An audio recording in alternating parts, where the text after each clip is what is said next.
बिस्मिल्लाहिर्रहमानिर्रहीम। अस्सलामुअलैकुम। Cooking with आयका YouTube channel पे आपको खुशामदीद। आज मैं आपके साथ वेजिटेबल मैकरोनी की रेसिपी लेकर आई हूँ। ये बिल्कुल रेस्टोरेंट स्टाइल में बन जाते हैं, बहुत इजी तरीके से बन जाते हैं और बहुत मज़ेदार बन जाती है। बच्चों बड़ों को सबको पसंद आती है। तो चलिए रेसिपी की तरफ वीडियो को स्टार्ट करते हैं। सबसे पहले मैं कुछ वेजिटेबल्स ले रही हूँ। मैं बस 2 वेजिटेबल्स ले रही हूँ, जिसमें मैंने ना बंद गोभी ली और साथ में मैंने शिमला मिर्च ली। और यहाँ पे मैंने अनियन ले लिया है। अनियन को मैंने ना बारीक बारीक काट लिया है। इतना मैंने बारीक नहीं काटा, पर इतना भी मोटा नहीं काटा, ठीक है, दरमियाना ही काटा है। इसके बाद एक फ्राइंग पैन ले लूँगी, उसके अंदर 4 टेबल स्पून कुकिंग ऑयल डाल दूँगी और फ्लेम ऑन करके गर्म होने के लिए छोड़ दूँगी। जिस तरह ही ये गर्म हो जाए, इसके अंदर मैं 1 टेबल स्पून डाल दूँगी जिंजर गार्लिक पेस्ट। मेरी छोटी चम्मच थी, इसलिए मैंने छोटी 2 डाल दी। आप बड़ी जो चम्मच होती है ना, उसके मुताबिक डाल सकते हैं। यहाँ पे मुझे थोड़ी वीडियो कट करनी पड़ी थी, क्योंकि ये जिस तरह ही मैंने जिंजर गार्लिक पेस्ट ऑयल में डाला था, सारा का सारा ऑयल आके कैमरा पे लग रहा था। सो इसलिए मैंने ना थोड़ी सब्र करके बनाया था। अच्छा, जिस तरह ही थोड़ा थोड़ा ब्राउन होने लगे, इसके अंदर वही अनियन डाल दूँगी मैं और अनियन को भी सौते कर लूँगी अच्छी तरह से। आप ना इनमें गाजर भी ऐड कर सकते हैं वेजिटेबल्स में, लेकिन मैंने वेजिटेबल्स थोड़ी सी ही ले ली हैं।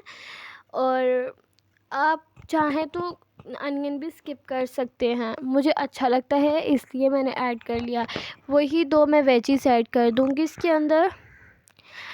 आप इसमें गाजर भी डाल सकते हैं, शिमला मिर्च भी डाल सकते हैं, सॉरी मटर भी डाल सकते हैं। आप कुछ वेजिटेबल्स डाल सकते हैं, मशरूम भी डाल सकते हैं, मगर मुझे अच्छी लगी 2 ये सब्ज़ी अच्छी लगती है, बाकी नहीं अच्छी लगती। सो मैंने इसको यही इसी में डाल दिया। अच्छा, इसके बाद इनको अच्छी तरह से फ्राई कर लूँगी।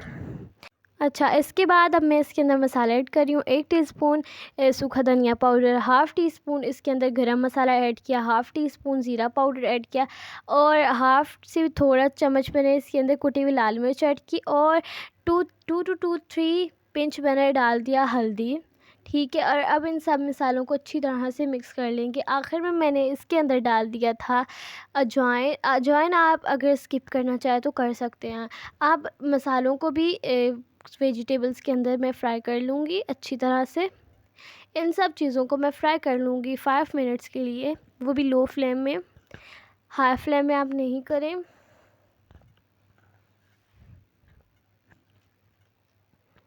तो देखिए मेरे 5 मिनट होने वाले हैं और वेजिटेबल अच्छी तरह से हो चुकी है। इस पॉइंट में मैं इसके अंदर नमक ऐड कर लूँगी। नमक मैंने आप इस पे ज़रूर डाल सकते हैं, मैंने इसके अंदर हाफ़ टी स्पून डाला, ठीक है। आप अपने जायके के मुताबिक डाल सकते हैं, आप ज़्यादा भी कर सकते हैं, कम भी कर सकते हैं। मैंने इसके अंदर हाफ़ टी स्पून डाल दिया है। हम थोड़ा सा कम नमक इस्तेमाल करते हैं, आप ज़्यादा भी कर सकते हैं, हाफ़ से ज़्यादा भी कर सकते हैं, ठीक है। इसके अंदर मैंने सोया सॉस ऐड किया और चिली सॉस ऐड किया, वो वीडियो मुझसे स्किप हो चुकी थी, सो मैंने आपको वाला बता देती हूँ, ठीक है। और अब इन सब चीज़ों को अच्छी तरह से मिक्स कर लेंगे और अब मैं बॉयल मैकरोनी ऐड करने जा रही हूँ। बॉयल मैकरोनी को ऐड करके मैंने फ्लेम को थोड़ा सा और आहिस्ता कर लिया था, ताकि इसका मसाला सूख ना जाए मिक्स होने से पहले तक। और अब इन सब चीज़ों को अच्छी तरह से मिक्स कर लूँगी मैं, ठीक है ना। मैंने इन सब प्रोसेस को हल्के फ्लेम में किया, क्योंकि मैंने ज़्यादा फ्लेम में तब नहीं किया, मसाला खुश्क हो जाता और आपकी मैकरोनी का अच्छी तरह से मैकरोनी मिक्स भी ना हो जाती, सो इसलिए मैंने ये किया। अच्छा, देखिए अच्छी तरह से मिक्स हो चुकी है, तो हमारी माशाल्लाह से मैकरोनी बहुत ही ज़बरदस्त तैयार हो चुकी है, बिल्कुल रेस्टोरेंट स्टाइल में। अगर आपको मेरी ये रेसिपी अच्छी लगी हो तो वीडियो को लाइक कीजिए, चैनल पे हैं नए तो चैनल को ज़रूर सब्सक्राइब कीजिए और बेल आइकन को दबाना मत भूलिएगा। मिलती हूँ आपसे नेक्स्ट वीडियो में, तब तक के लिए अल्लाह हाफिज़।